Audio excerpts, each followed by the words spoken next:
Bonjour à tous, bienvenue sur ces différentes vidéos consacrées à WordPress. Dans le cadre des cours de e-marketing, l'idée est de donner des éléments pour vous permettre de vous accompagner pour la création de votre propre site et d'arriver à réaliser les attendus demandés. La première vidéo sera consacrée à la création du site web, pour comprendre comment on crée un site web, puis à la personnalisation du titre et du slogan. La deuxième vidéo sera consacrée à l'appropriation du site web, avec la création de pages, de menus et différents éléments, d'articles de blog, etc.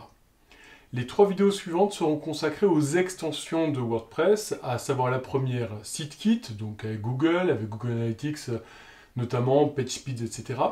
La quatrième vidéo sera consacrée à une extension sur la RGPD. Et enfin, la cinquième sera consacrée aux différentes extensions complémentaires, et en particulier une extension qui permet de créer des formulaires de contact. Voilà. Donc, bienvenue à tous, bon courage pour ces différents travaux à venir, et à très bientôt. Bonjour à tous, bienvenue dans ce tutoriel consacré à WordPress, pour lequel nous allons nous intéresser à la création en tant que telle du site web et à la personnalisation de celui-ci. Donc d'abord, il faut rechercher un hébergeur web. Donc là, je vais taper hébergeur web sur Google et je tombe sur différentes annonces, donc LWS, Hostinger, Yonos et OVH.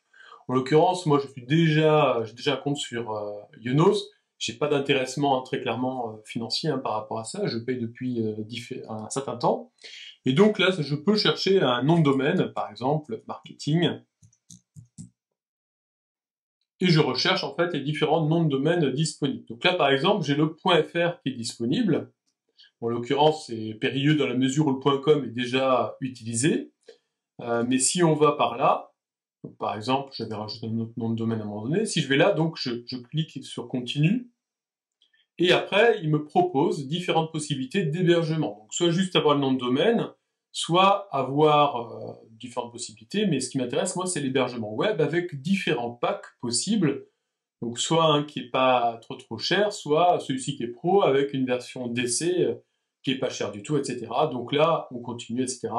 Bon, j'insiste pas, je vais zapper là, je vais directement aller sur mon espace personnel, et donc notamment, pour ma part, j'ai différents sites qui me sont attribués. En l'occurrence, comme il s'agit d'un site fictif, l'idée c'est de créer un site fictif, enfin un site véritable, pardon, mais un sous-domaine en l'occurrence, je ne vais pas louer un nom de domaine spécifique à cela.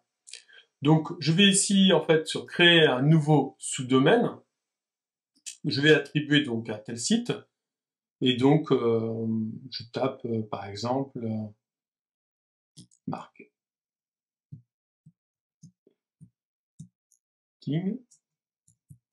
24.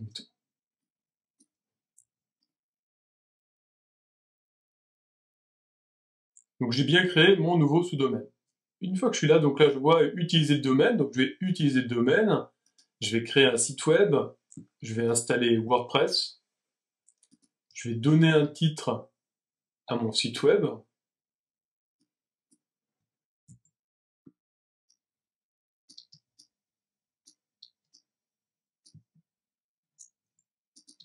voilà, je crée mon site web, je détermine ma connexion en tant qu'administrateur, donc là je vais mettre Périgueux 2021. J'utilise un mot de passe, donc j'ai des générateurs de mots de passe, donc là en l'occurrence je vais prendre celui-ci, donc je n'utilise pas celui-ci, mais celui-ci. J'ai lu accepter et je valide.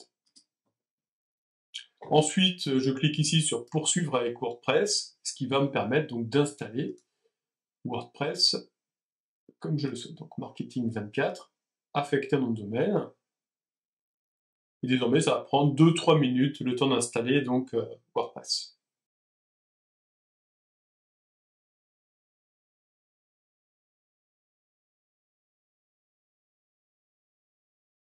Bon, j'ai en l'occurrence maintenant un message attestant comme quoi le site est bien en ligne, donc ça c'est la bonne nouvelle.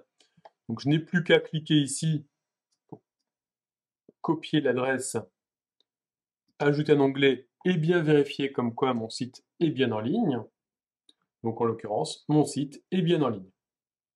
Désormais, si je souhaite aller sur l'interface d'administrateur Pour faire les modifications, j'ai plus qu'à cliquer modifier site web ou juste rajouter, je vais créer un nouvel onglet et rajouter /wp-admin.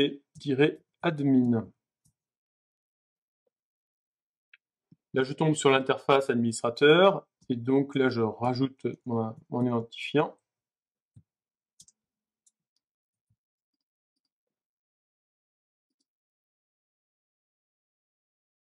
Et là, donc, j'ai bien réussi mon authentification et j'arrive donc sur une interface bienvenue sur WordPress by Yonos puisque c'est lui qui héberge les éléments. Je vais cliquer ici sur non merci, je suis un expert et ça va me permettre d'arriver à l'interface d'administrateur. Alors, je vais tout d'abord aller sur Réglages général, ce qui va me permettre de changer potentiellement le nom de mon titre de site et en l'occurrence de changer le slogan dans tous les cas.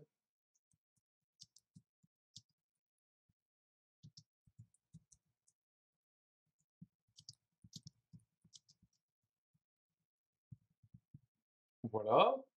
Après, je n'ai rien d'autre à modifier. Je clique ici sur enregistrer.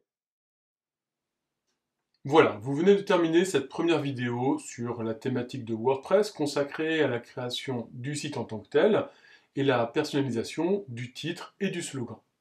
Je vous invite désormais à regarder la deuxième vidéo consacrée à l'appropriation de ce thème et de ce site web.